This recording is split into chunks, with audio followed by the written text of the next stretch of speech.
Now we shall begin. You should answer the questions as you listen, because you will not hear the recording a second time. Listen carefully and answer questions 1 to 6. Now, Mark and Anna, I have to say that I thoroughly enjoyed your joint presentation on the application of robotics in a non-industrial setting to the group on the 2nd of December, and it is clear that you have both devoted quite a lot of time and effort to it. Have you had a chance to fill in the self-evaluation form for the session? Yeah, we have. So, Mark, what do you think overall? Well, generally I felt the presentation worked very well. In fact, we seemed to hold the attention of the others throughout. And the pace of delivery was fairly even, as were the range of activities we organised. I agree with Mark, but I'm not sure we were comprehensive or academic enough. No comment, really, except that I don't think there was any question of it not being thorough. I think we were a bit too chatty and too jokey at times, rather than formal. OK, what do you think were the best areas? And which do you think can be improved on? Well, everything could have been improved on. I felt very good about the handouts. We'd spent a lot of time putting them together. They had a very professional appearance as we bound them into a booklet. To me, the handouts were the best part, as we had a very extensive bibliography and the booklet seemed to go down well. The booklet you did for the handouts certainly showed you had done a lot of work. But I think that you put too much material into it, and people got distracted by it. Perhaps you could have cut the handouts by about a third. I see. When I come to think about it, maybe you're right. OK. But there were times in the middle of the presentation where things did go a bit astray. I think that was my fault, when I got the PowerPoint slides out of sequence and I had difficulty getting back on track. I also think we rated our technical ability too highly, especially when operating under pressure. I had never done a presentation with technical equipment before, so it was a steep learning curve for me in particular. Yes, I think you could have done with a bit more practice with the equipment beforehand. Before you hear the rest of the conversation, you have some time to look at questions 7 to 10.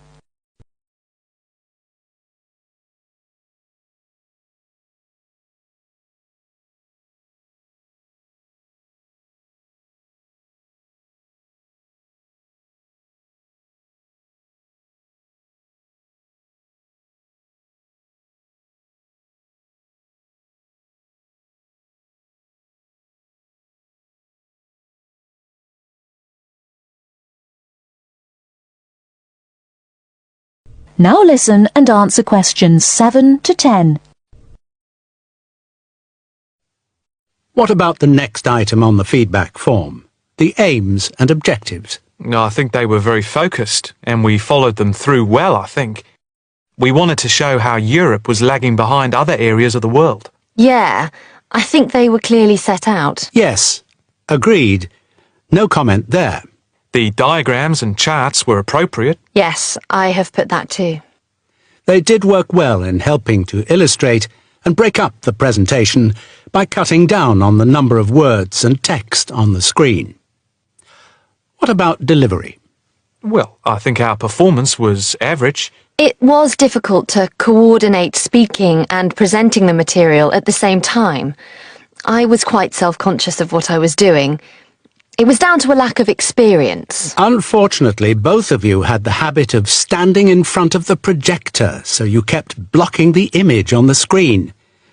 To me, this is the area that requires the most improvement. The section on the predictions of the commercial application in the future, I think, appeared a bit haphazard. To me, it was a weak point of the presentation. And I think that some of the slides could have had fewer words. And we could have done some fancy graphics with the words. If you had to give yourselves a mark overall, how much would you give out of 10? 6, maybe? I'd be happy with that. Though bits were probably nearer a 7. So I'd say a 6. Anna, what do you think? I think for me it's perhaps a 7. OK. Did you find the task and the evaluation useful? That is the end of part 1. You now have half a minute to check your answers.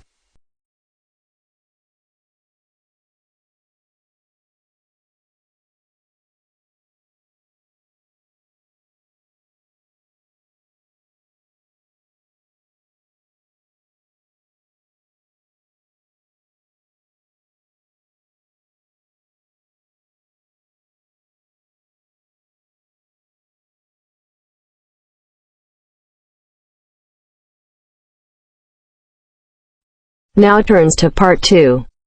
Part 2. You will hear a trainer giving a talk to people who want to learn outdoor survival skills. First, you have some time to look at questions 11 to 16.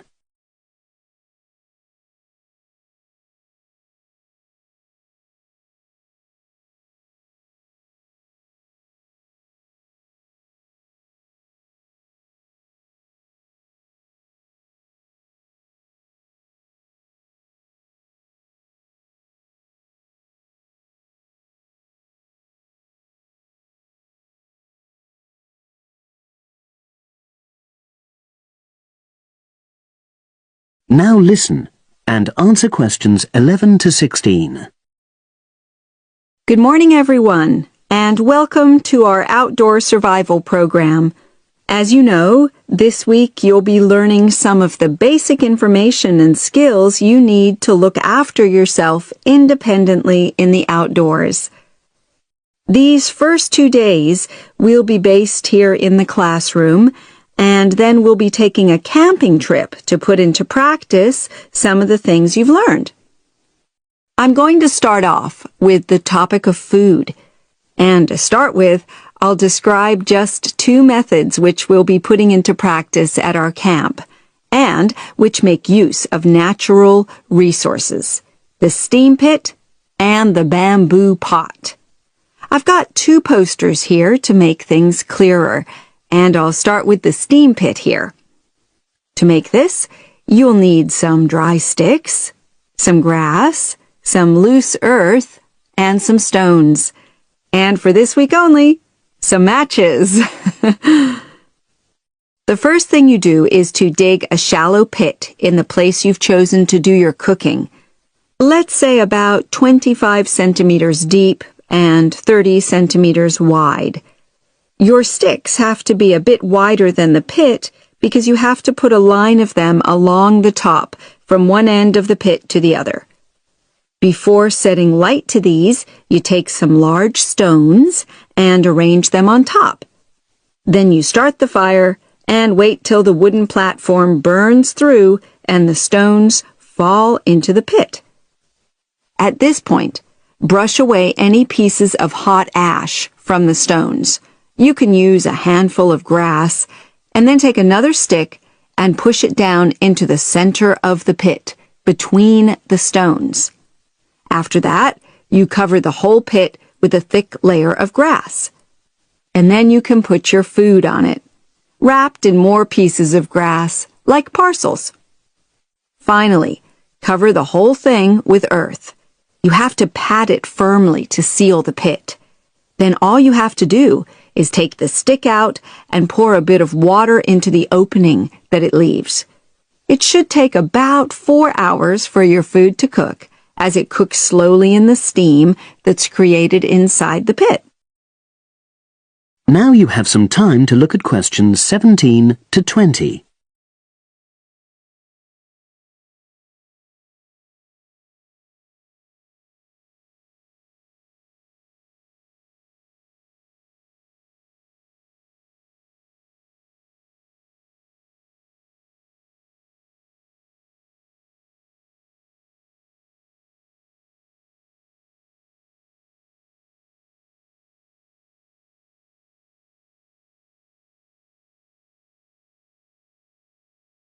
Now listen and answer questions 17 to 20.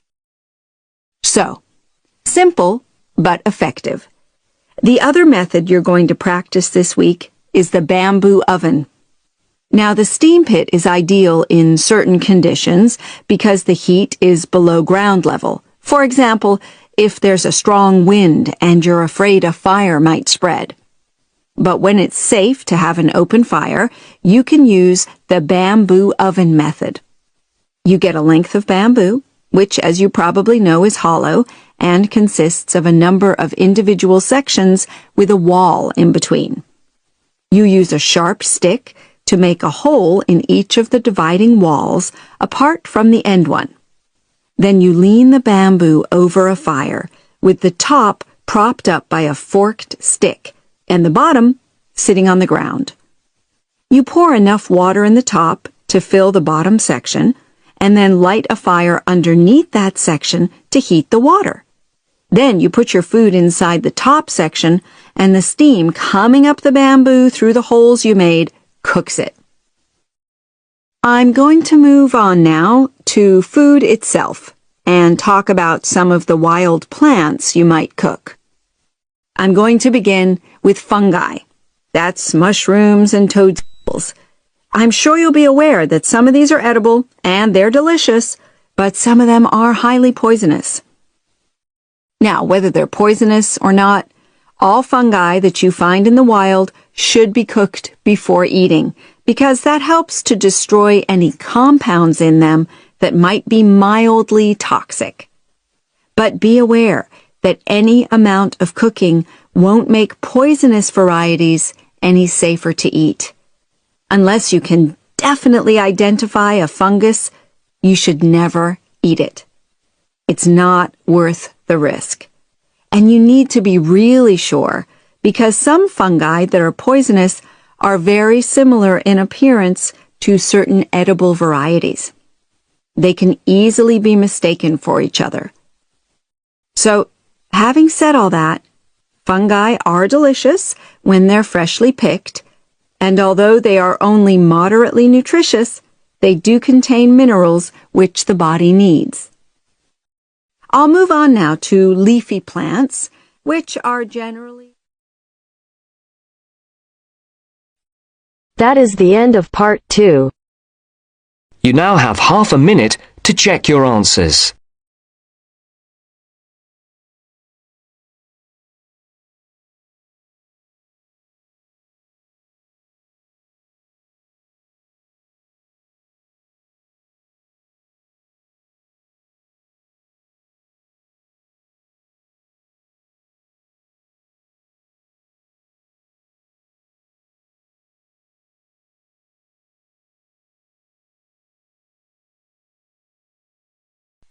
Now turns to part 3. Part 3. You are going to listen to a lecture on language learning. First, you have some time to look at questions 21 to 25.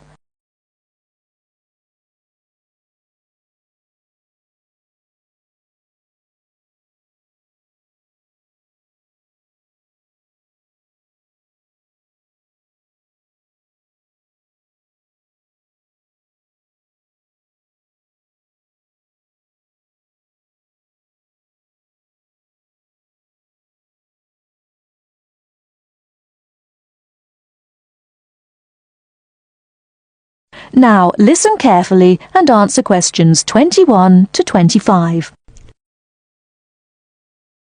This is the first in our series of lectures on language learning. The topic I'd like to deal with today is, what makes a successful language learner?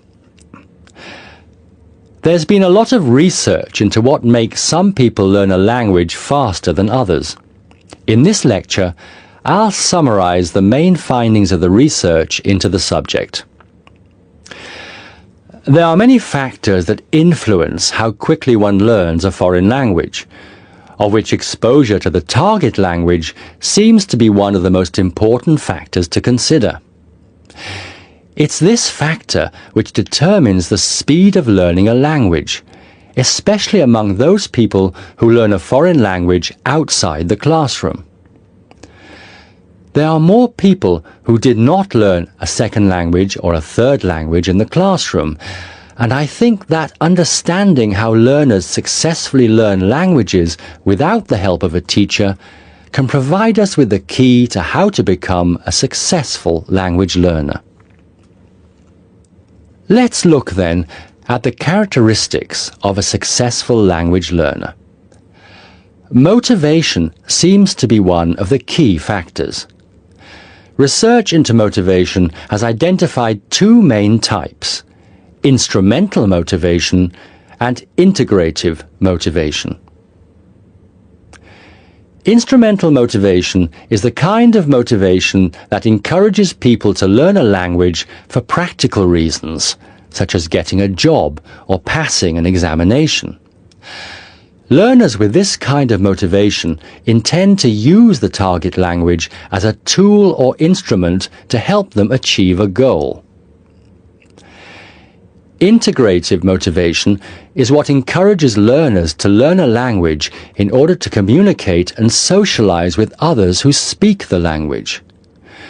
The primary aim for learners with integrative motivation is to use the language to integrate and identify with the community that uses the language.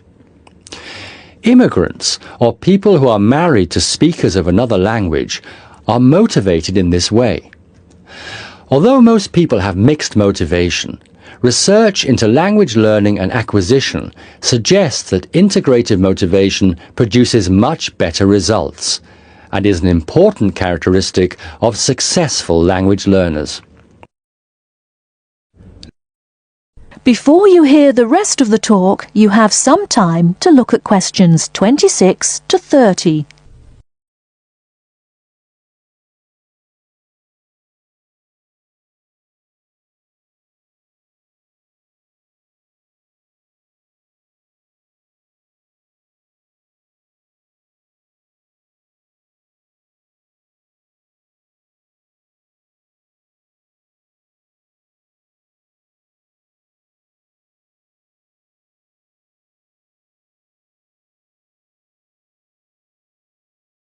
Now listen and answer questions 26 to 30.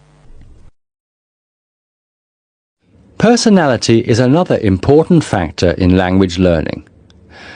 One does not need to be an extrovert to learn a foreign language, but willingness to experiment and take risks is essential. Introverted or anxious learners who are afraid of making mistakes find it harder to learn a language. Good language learners will try to experiment with different ways of learning vocabulary or grammar until they find the way that suits them best. Language is a complex system. Successful language learners often design complex learning systems to master a language. They think about how they learn and organize their learning accordingly. They develop their own learning style and use a range of learning skills such as efficient revision techniques, systems for learning and organizing vocabulary, the ability to monitor their own speech, and the ability to plan their learning. Finally, age is another major factor to be borne in mind. Children seem to be in the best position to learn a foreign language rapidly and with the best results. Older learners can also be very successful and become proficient at using a language. Adult learners who make decisions about their learning and are independent of the teacher, who are analytical and aware of how they learn, and who take responsibility for their learning, stand a very good chance of learning a foreign language successfully. That is the end of part 3. You now have half a minute to check your answers.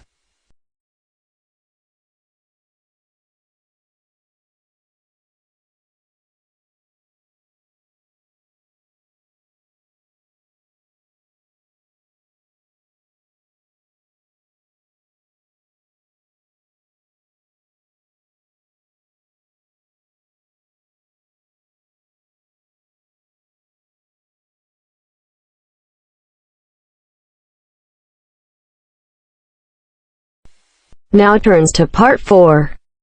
Part 4. This is Jane Frost with this morning's edition of Wake Up with Frost. First, you have some time to look at questions 31 to 40.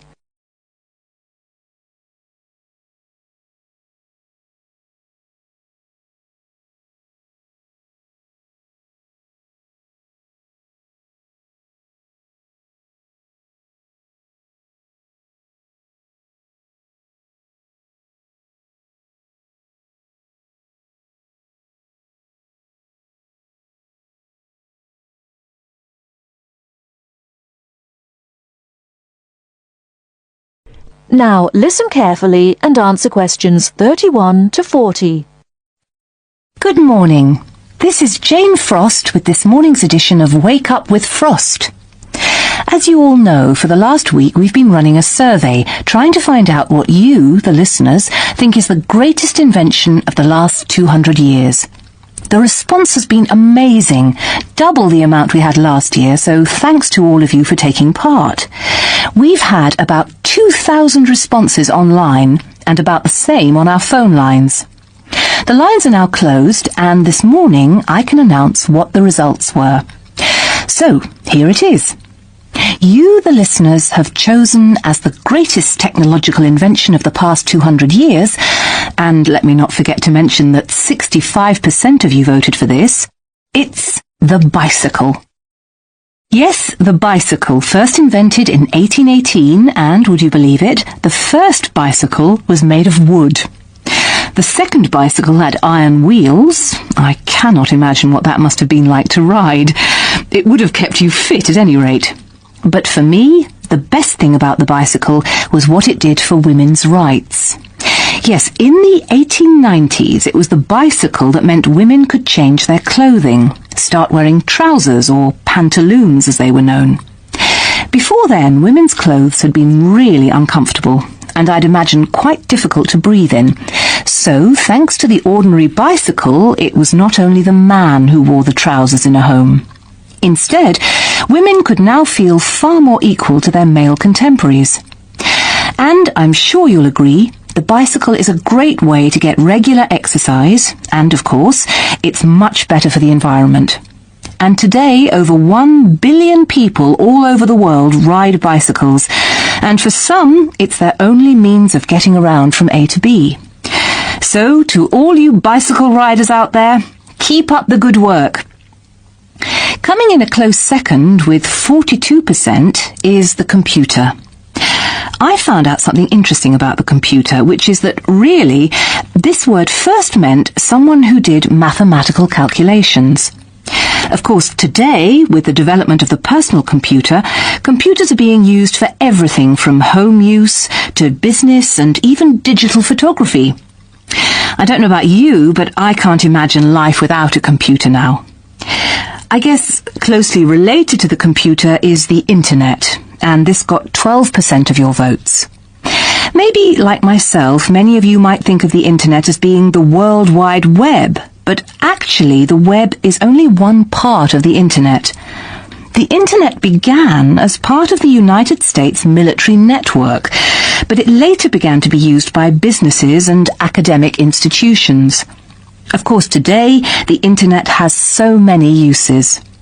We use it for shopping online and entertainment, as well as to find information and send emails. But sadly, there is a darker side to the internet, and some of you have sent me emails about this. Finally, with 5% of your votes, is the radio. We think the radio was invented by Marconi in 1896, and he opened his first radio or wireless factory in the United Kingdom in 1898. In 1906, a man called Reginald Fessenden gave the first radio broadcast from Massachusetts. Ships could hear him at sea, and apparently he played the violin. As yet, listeners, I've spared you from having to listen to my guitar playing. But certainly radio is still important. Let's not forget that it was by radio that the Titanic sent signals to other ships. And with the popularity of TV today, I was secretly pleased so many of you had still placed importance on the radio. So, there you have it, the results of our survey. I think there are still important inventions that were not chosen but deserve a mention. Nuclear power and, of course, communications satellite, something which I am certain will continue to change the face of how we communicate with each other over both long and short distances. In fact, for me, the mobile phone is one of the greatest inventions of the last 200 years, if I think back to my first phone and then I look at what is happening now.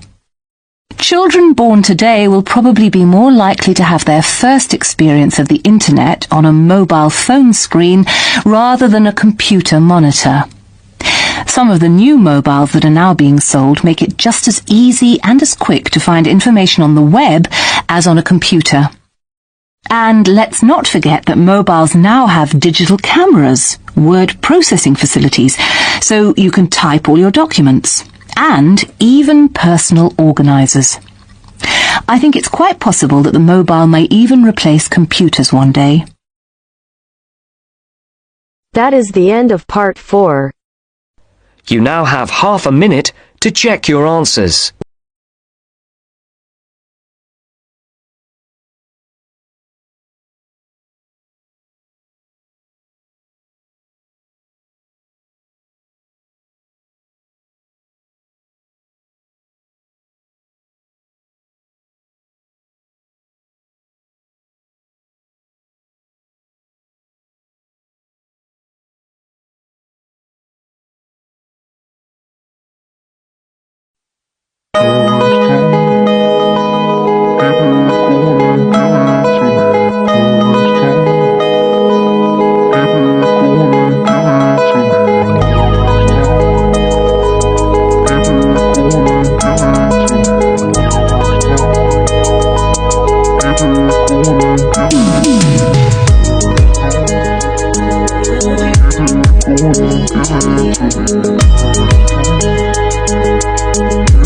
Give it